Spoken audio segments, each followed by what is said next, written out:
এইরকম চেহারা নিয়ে কোনো দিনই মডেল হওয়া যাবে না।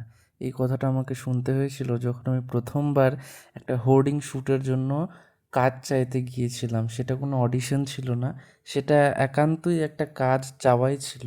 আমি যখন সেখানে গিয়ে বলি যে আমার কাজ করার খুব ইচ্ছে, তখন তারা আমাকে বলে যে তোমার যা চেহারা বা তোমার যা বডি, তোমার মধ্যে মডেল হওয়ার কোনো গুণই নেই।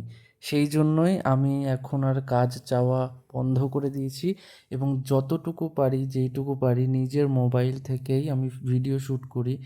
আমার আগের দুটো গেট রেডি উইথ মি ভিডিওতে তোমরা আমাকে অনেকটাই ভালোবাসা দিয়েছো। আমি অতটা এক্সপেক্ট করিনি যতটা তোমরা ভালোবাসা দিয়েছো। সেই জন্য তোমাদের সব্বাইকে অনেক অনেক ভালোবাসা। আর আমি জানি না, আমার মনে হয় যে একদিন সেই মানুষগুলোকে আমি ভুল প্রমাণ করে দেখাবো যারা আমাকে অপমান করেছে, আমার ব্যাপারে খারাপ কথা বলেছে।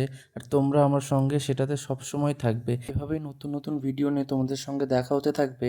আমাকে কেমন লাগছে কমেন্ট করে জানিও, আর আমার পাশে থেকো।